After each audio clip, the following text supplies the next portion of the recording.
जैसे अभी आप साहब ने फरमाया कि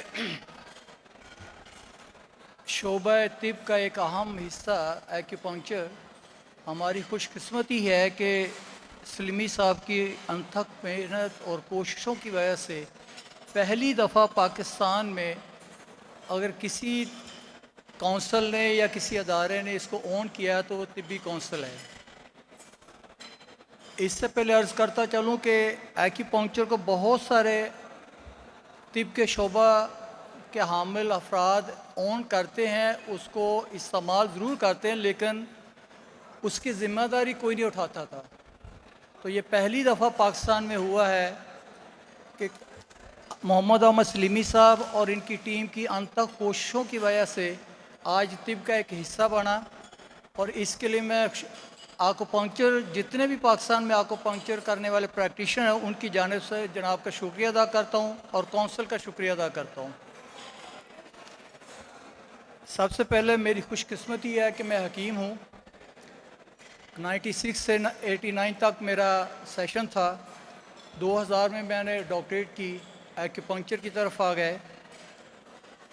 तो ये अर्ज़ करता चलूँ कि शोबा तिब का वो हिस्सा है जिसको पाकिस्तान में तकरीबन सारे जितने भी तरीक़े इलाज वाले हैं किसी न किसी तरीके से इस्तेमाल ज़रूर कर रहे हैं, चाहे वो इसकी ज़िम्मेदारी उठाते या नहीं उठाते।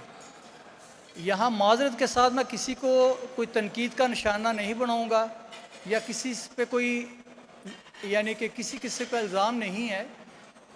उसकी चंद मिसालें ये दूंगा कि जैसे हमारे एलोपैथिक वाले पीआरपी के नाम से इसको शामिल कर लेते हैं। हमारे कुछ फिजियोथेरेपिस्ट हजरात ड्राई नीलिंग के हिसाब से इसको ऑन कर रहे हैं।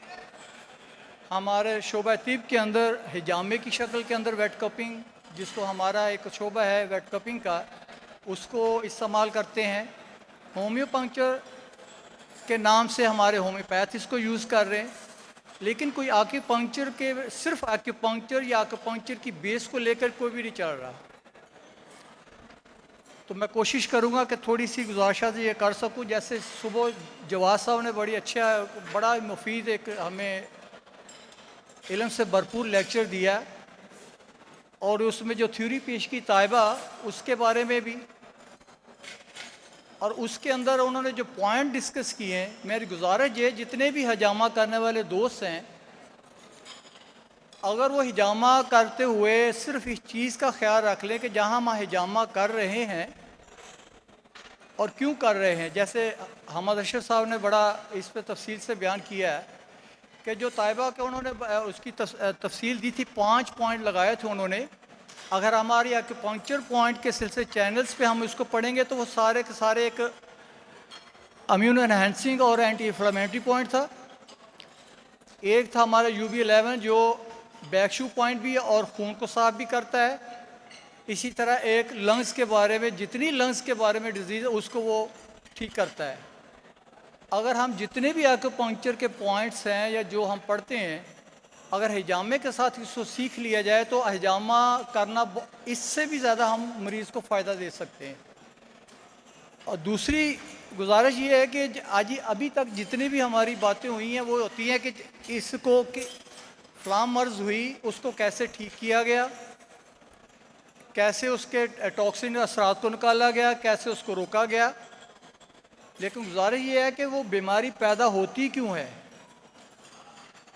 बीमारी को पैदा होने की वजह जो उसकी वजूहात होती है और जिस्म के अदम तवाज़न आता क्यों है, इसमें सारी की सारी बहस वो एक्यूपंक्चर करती है। और जैसा कि आपको सभी तकरीबन जानते हैं कि सबसे पुराना और बहुत कदीम ये तरीका इलाज है एक्यूपंक्चर का, और इसकी जो हिस्ट्री है वो 5000 साल पुरानी है। और कुछ लोग इसको 4000 साल 3000 साल पे मुहित करते हैं। और इसमें 3 जो बहुत बड़े इसके बानी गिने जाते हैं, और सबसे पहला बंदा फूशी था जिसने 9 किस्म की नीडल्स पत्थर की बनाई थी, 9 kind of needles on stone.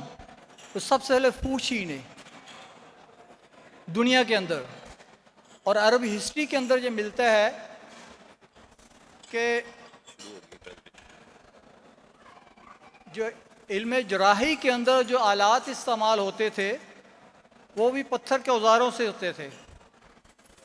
उसके बाद शैनुंग था जिसने हर्बालॉजी के अंदर हर्ब्स मेडिसिन पे रिसर्च की, ये भी एक्यूपंक्चर्स थे। इसके बाद हवांग डी थे जिसने एक्यूपंक्चर पे सबसे ज़्यादा काम किया।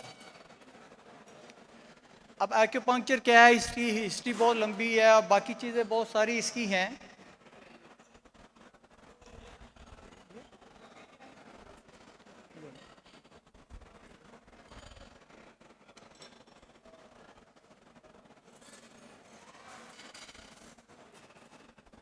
एक्यूपंक्चर है क्या? जब स्टूडेंट्स को पढ़ाते हैं या हम इसको स्टडी करते हैं तो ये भी कहते हैं कि आकस है, लैटिन ज़बान का लफ्ज़ है, और पंक्चर करने को नीडल कहते हैं, नीडल्स के पंक्चर करने को एक्यूपंक्चर कहते हैं। बेसिकली इसका है क्या, मोड ऑफ एक्शन क्या है बॉडी के अंदर? Acupuncture is the method of encouraging the body to promote natural healing and improve functioning. This is done by inserting needle and applying heat or electrical stimulation at very precise acupoint. यहाँ आपको बता दिया जाए कि acupuncture point की जब बात होती है तो पूरा जिस्म हमारा एक्यूपंक्चर पॉइंट्स होता है, लेकिन जब नीडल इंसर्ट कीता है तो प्रिसाइज एरिया होता है। ये नहीं होता कि हम थोड़ा सा इधर कर दे उधर कर दे तो वो एक्यूपंक्चर हो जाएगा, ऐसा नहीं है। अब एक्यूपंक्चर क्या है कि ऐसा तरीका इलाज जिसमें इंसानी जिस्म की अंदरूनी तौर पर यह तरगीब दी जाती है तो आप बीमारियों के ख़िलाफ़ लड़ने की अपनी कुदरती सलाहियत को मुनज़्ज़म करें। और यह तरगीब जिस्म पर मौजूद चंद एक्यूपंक्चर पॉइंट्स होते हैं बॉडी के अंदर जो इसको तरगीब को और इन चीज़ों को मैनेज करते हैं। और इसमें मेडिसिन का रोल नहीं है, ये बरह रास्त जिस्म की अंदरूनी क़ुव्वत को, जिसको हम ची कहते हैं, वाइटल फोर्स कहते हैं, उसको मैनेज करती है और उसकी इम्प्रूव करती है। और जो जिस्म के अंदर बॉडी के बीमारियों के ख़िलाफ़ लड़ने की अहलियत होती है उसको इम्प्रूव करती है, उसका नाम एक्यूपंक्चर है। इसकी फिर दो तरह की एक्सप्लेनेशन है, एक कदीम है एक लेटेस्ट है। कदीम क्या है? सबसे पहले कदीम समझने से पहले ये मैं बता दूं कि एक्यूपंक्चर की बेस या बेसिक 3 थ्योरीज हैं। थ्योरी ऑफ ची है, ची कहते हैं वाइटल फोर्स को, इम्यूनिटी को, कुव्वत हयात को, हिंदी के अंदर प्राण कह देते हैं, और इम्यूनिटी कह देते हैं एलोपैथिक सिस्टम के अंदर। एक नज़रिया ची है, दूसरा है नज़रिया यिन और यांग, तीसरा है नज़रिया 5 एलिमेंट। ये 3 बेसिक नज़रियात है जिस पे ये डिपेंड करती है। और इसमें ये होता है कि जो ची है हमारी बॉडी के अंदर, जैसे बाकी सर्कुलेटरी सिस्टम बाकी सिस्टम काम कर रहे होते हैं, इसी तरह एक्यूपंक्चर की जो तवानाई है बैलेंस होती है तो हमारी सेहत होती है, इम्बैलेंस होती है तो कोई ना कोई बीमारी की शक्ल पैदा हो जाती है। हमने बजरिया नीडल या प्रेशर या इलेक्ट्रिकल हीट या किसी भी तरह से उस सर्कुलेशन को सिर्फ तवाज़न के अंदर लाने का नाम एक्यूपंक्चर है। और वो जो ची है, वो जो तवानाई है, अपने मखसूस रास्तों पे बहती है, जैसे सर्कुलेटरी सिस्टम है, लिम्फेटिक सिस्टम है, आर्टेरियल सिस्टम है, वीनस सिस्टम है।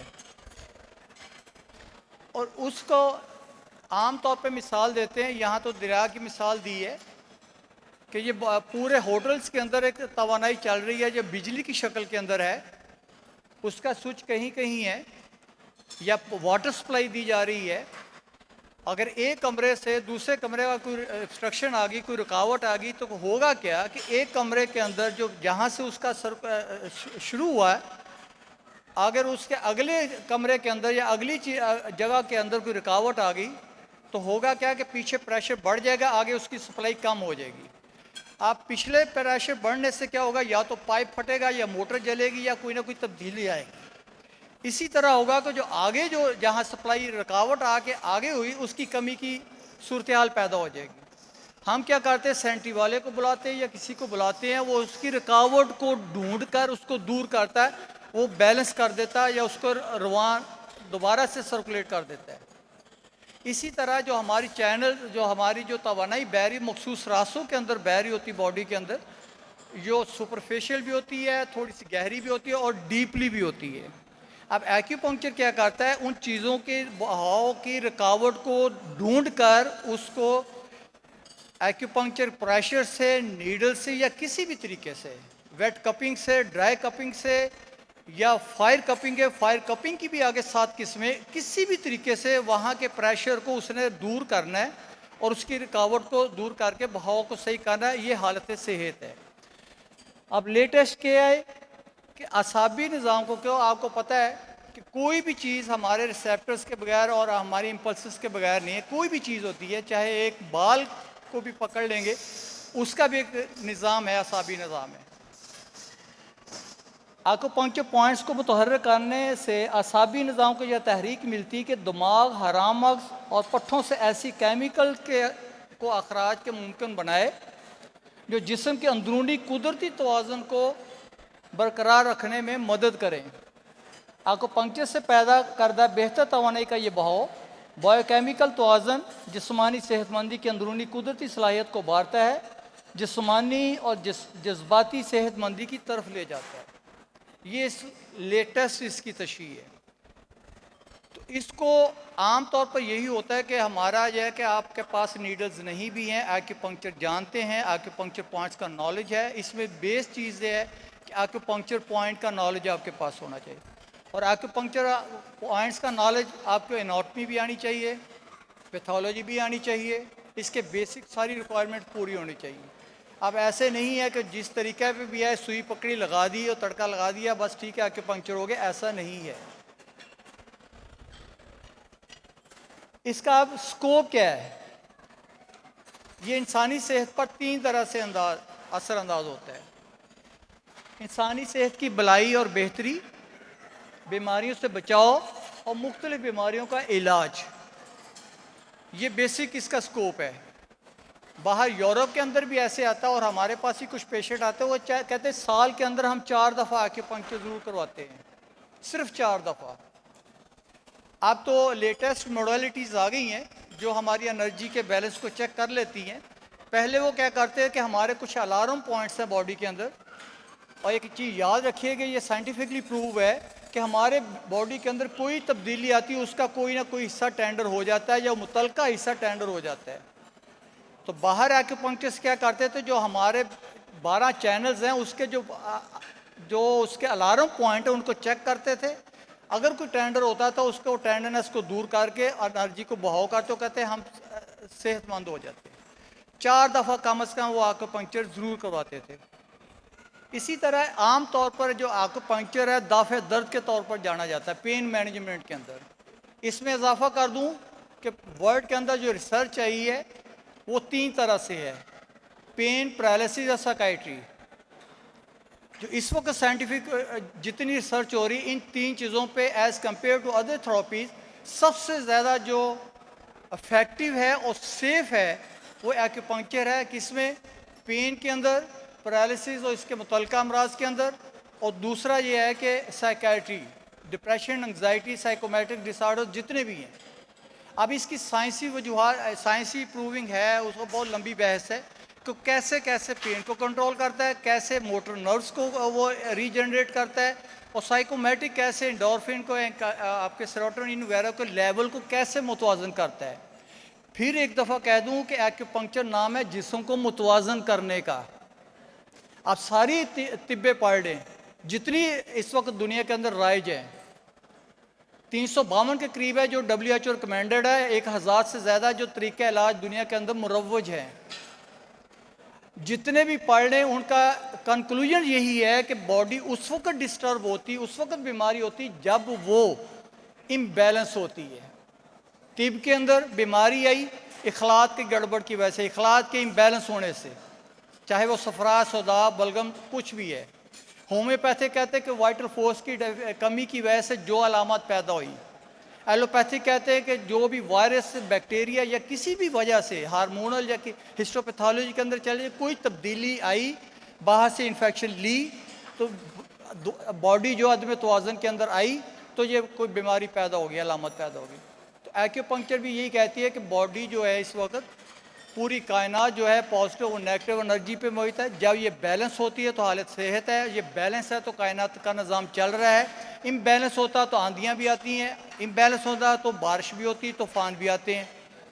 इसी तरह कायनात का हिस्सा ये इंसान भी है। चाइनीज़ कहते हैं कि इसके अंदर भी जो पॉजिटिव और नेगेटिव फोर्सेस बैलेंस होंगी तो हालत सेहत होगी। उसको बैलेंस करने का नाम है एक्यूपंक्चर है। और किसके ज़रिए से? एक्यूपंक्चर पॉइंट्स के ज़रिए से। 350-52 के करीब पॉइंट्स है टोटल। और अब उसका इल्म हासिल कर लेंगे तो आपके पास कोई चीज़ है या नहीं है, आप एमरजेंसी से भी बच सकते हैं, आप बहुत सारी डिजीज़ को प्रिवेंट भी कर सकते हो, उसका इलाज भी कर सकते हैं। इस वक्त दुनिया के अंदर तकरीबन 8 से 9 किस्म का एक्यूपंक्चर हो रहा है।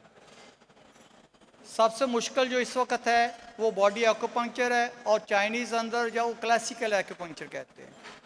क्लासिकल एक्यूपंक्चर होता है कि बीमारी की वजूहात को अपने थ्योरीज़ के मुताबिक, जैसे हम अतिब्बा इकराम जो है वो नब्ज़ को भी देखते हैं, ज़बान को भी देखते हैं, कारूरा को भी देखते हैं, बहुत सारी चीज़ों को देख के आपके मिजाज के मुताबिक नुस्खा तरतीब देते हैं। इसी तरह एक्यूपंक्चर जो चाइनीज़ क्लासिकल एक्यूपंक्चर है वो आपके मिजाज को, ज़ांगफू आर्गन को, थ्योरीज़ को मद्देनज़र रखते हुए 1 या 2 नीडल का इंतखाब करते हैं और उसको हालत सेहत में लाते हैं। उसको क्लासिकल एक्यूपंक्चर कहते हैं, सिर्फ 1 नीडल से। फिर इसी तरह इस वक्त तो राइज है सिम्टोमेटिकल, या कहते हैं मेडिकल एक्यूपंक्चर सिम्टोमेटिकल है। दर्द होगी तो दर्द के पॉइंट लगा दिए, नींद नहीं आ रही तो नींद के पॉइंट लगा दिए, कोई और गैस्ट्राइटिस होगी तो उसके पॉइंट लगा दिए, ये मेडिकल एक्यूपंक्चर का नाम दे दिया। इसी तरह सू जो कोरियन थेरेपी है, बेस इसकी भी एक्यूपंक्चर है। ये हाथ और पाँव का एक्यूपंक्चर इसको हम कहते हैं। पूरे हाथ में और पाँव के तलवे के अंदर पूरे बॉडी का इलाज है।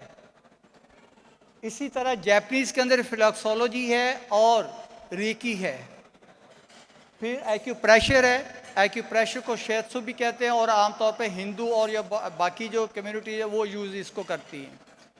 इसी तरह कपिंग है, जिसको आप आज हम हिजामे के तौर पे भी जानते हैं, वेट कपिंग को हिजामे के तौर पे भी जानते हैं।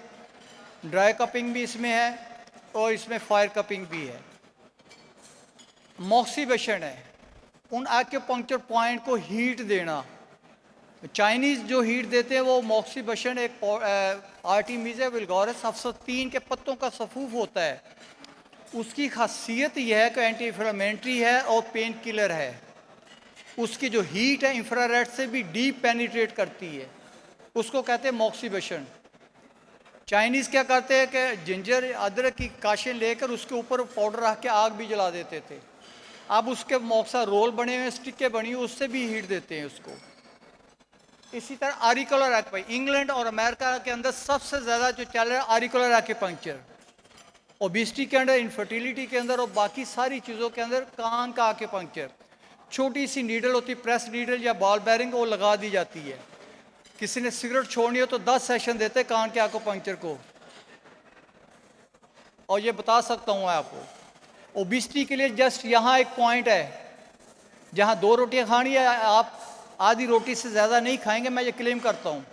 तजर्बा करके दे ले, पॉइंट मैं बता दूंगा और आप सिर्फ दबा दिया करें पेंसिल से, हाथ से, किसी चीज़ से। हम ओबिसिटी का इसी से करते हैं, बाकी बॉडी एक्यूपंक्चर भी लेते हैं। इसी तरह एंटी डिप्रेशन पॉइंट है यहाँ हमारे शहर में। नीचे स्कैल्प एक्यूपंक्चर, ये भी इस वक्त दुनिया के अंदर राइज है। ये सर का एक्यूपंक्चर है, बॉडी को नहीं छेड़ते। इसी तरह ड्राई नीडलिंग है। अब ड्राई नीडलिंग को क्या किया है हमारे फिजियोथेरापी से, ज़रा गुस्सा ना कीजिएगा, इन्होंने पढ़ा नहीं है, सिर्फ कुछ पॉइंट, ट्रिगर पॉइंट ले, वहाँ डीप टिश्यूज़ के अंदर इसको लगा के अब इलेक्ट्रिकल स्टिमुलेशन भी देते करते भी हैं। पॉइंट्स का नहीं पता, मोड ऑफ एक्शन का नहीं पता। बेसिकली ड्राई नीडलिंग जो शुरुआत हुई है वो स्पोर्ट्स इंजरी से हुई हैं। स्पोर्ट्स इंजरी के अंदर इसका बड़ा ट्रिगर को आपने देखना और डीप टिश्यू तक नीडल को लेके जाना, वहाँ उसको रोटेट करना है, उसकी मैनुअल स्टिमुलेशन देनी है। यहाँ वो चीज़ नहीं है, सिर्फ जब वो जैसे हामिद साहब ने फरमाया कि जेब की तरफ तो जो है कैसे होगा, ऐसा नहीं है। अच्छा, अब क्योंकि वक्त थोड़ा है और ये थोड़ा सा चंद गुजारिशात ये हैं कि आप एक्यूपंक्चर हैं, एक्यूपंक्चरिस्ट हैं या नहीं है। कुछ चीज़ें डिस्कस करूंगा जो घर में या किसी ना किसी बंदे को या किसी आपके सामने किसी को सफ़र हो सकती हैं, वो इसमें मुब्तला हो सकते हैं। आपके पास नीडल नहीं है, आपने एक्यूपंक्चर पॉइंट नहीं पढ़े, लेकिन पॉइंट कुछ ऐसे बता देता हूँ आपको कि अगर आप उसको प्रेशर दे देते हैं आप, तो उस एमरजेंसी से वो निकल आएगा। अब रात के 2 बज गए हैं, किडनी पेन हो रही है, तो डॉक्टर नहीं मिल रहा, कुछ नहीं हो रहा है, तो क्या करना चाहिए। उसके लिए एक पॉइंट बता देता हूँ। कम से कम बेस्कोपान डिक्लोरान का काम तो वो देगा, नेफ्रोसिस को ठीक नहीं करेगा, स्टोन को ठीक नहीं करेगा, दर्द को ठीक कर देगा। इसी तरह अक्यूट लो बैक एक है, ये बहुत कॉमन है। अक्यूट लो बैक एक के लिए मैं आपको बता दूं कि ये ज़रूरी नहीं कि एक मन का वज़न ही उठाएंगे तो होगा। आप गलत पोस्चर बैठे हैं या खड़े हैं तो पेंसिल भी उठाने लगे हैं तो ये स्पैज़म हो सकता है। ये निचले कमर के निचले हिस्से का स्पैज़म अकड़ाव है। अगर ये बिगड़ता जाएगा, बल्ज भी हो जाएगा, हर्निएशन भी हो जाएगी, टांगे सूख भी जाएंगी, बहुत कुछ है। इसका बेल्ट भी लगेंगी, ऑपरेट भी होंगे। अगर आप उसी वक्त इस पॉइंट को कर लेंगे तो 70 to 80, 90, 100%, नीडल है तो 100%, प्रेशर है तो 90% तक आप रिजल्ट फौरी ले सकते हैं। कहाँ है वो एक्यूपंक्चर पॉइंट है स्मॉल इंटेस्टाइन 3। ये हार्ट लाइन है पामिस्ट्री के अंदर, हमारी हथेली के ऊपर। आप क्लच करेंगे तो ये बाहर किनारा, मिडिल किनारा बनता है, हर कोई देख सकता है। आपके पास नीडल है तो इंसर्ट करेंगे, नहीं है, डॉक्टर हैं या कुछ हैं तो आप इंसुलिन सिरिंज ले लें। नहीं है तो ये आप अंगूठे के प्रेशर दें यहाँ, क्लॉकवाइज एंटी क्लॉकवाइज। आप करके देख लीजिएगा, अगर ना हो फ़ायदा तो मेरा फ़ोन ले लीजिएगा, मुझे पूछ लीजिएगा कि आपने गलत कहा था। अगर नीडल है तो 15 से 20 सेकंड के अंदर मैं क्लेम करता हूँ 20 सेकंड से ऊपर नहीं होगा, मरीज सीधा हो जाएगा। अगर चुक है लेकिन क्रॉनिक या सब एक्यूट या क्रॉनिक पे चलेंगे, फिर आपको और भी मोडेलिटी या और भी तरीका इस्तेमाल का। ये वेरी एक्यूट के अंदर बात कर रहा हूँ। कुछ होता है ब्रश करने गए, ऐसे झुके और दोबारा सीधे नहीं हो पाए, ऐसे पेशेंट भी आते हैं, स्पैज़म हो गया। तो SI3 इसको कहते हैं। इसको फिर देख ले, ऐसे करेंगे तो बड़ा इजीली पॉइंट है। ये नीडल लगाएंगे, यहाँ दर्द होगी क्योंकि हथेली है। वैसे एक्यूपंक्चर में कहते हैं दर्द नहीं होती, लेकिन यहाँ होगी।